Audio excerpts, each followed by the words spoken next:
రోజు ప్రజల్ని హింసించి లంచాలతో అవమానకరంగా బితుకుమని బాధపడుతూ వర్గాలు పెట్టి గ్రామంలో తగులు పెట్టి కులాలు చూసి మతాలు చూసి జెండాలు చూసి రంగులు చూసి చేసి హింసించే పద్ధతిని కూడా చేయొచ్చు. గడిచిన కాలంలో ఆ పద్ధతి ఉండేది. ఈ ప్రభుత్వం అవన్నీ తీసేసాం. ఇంట్లో ఉన్నటువంటి ముసలితనంతో ఉన్నటువంటి అత్తమామ గురించి ఏమనుకునేవాళ్ళు? వయసులో ఉన్నోళ్ళు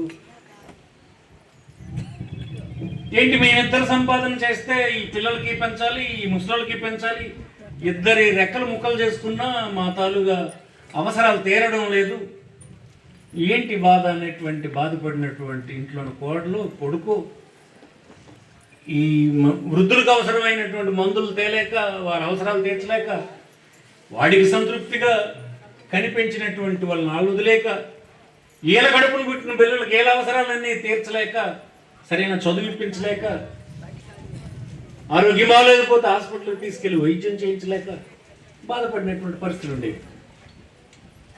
ఈవేళ అవన్నిటికీ మీరేమైతే కష్టాలు ఉన్నాయని మీరు అనుకుంటున్నారో అవన్నిటికీ ఏదో ఒకటి చేసి పెట్టాం.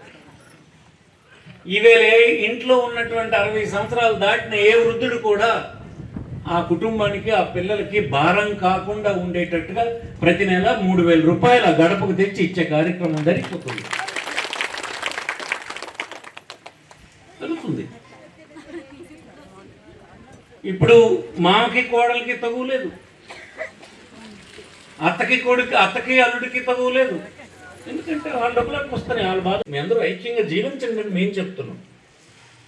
ఆ పార్టీలు పెట్టుకొని మీరు తగాదాలు పెట్టుకొని నిరంతరం ఊరంతా ఒకరినొకరు మొహం చూసుకోకుండా ఉండే పరిస్థితి వద్దని మేము చెప్తున్నాం.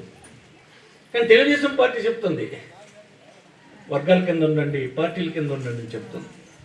మేము చెప్తుందంతా మీ ప్రయోజనం కోసం, మీ క్షేమం కోసం, మీ బాగు కోసం. వాళ్ళు చెప్తుంది ఏంటంటే తగులు పెట్టి వాళ్ళ ప్రయోజనం కోసం చేస్తున్నారు.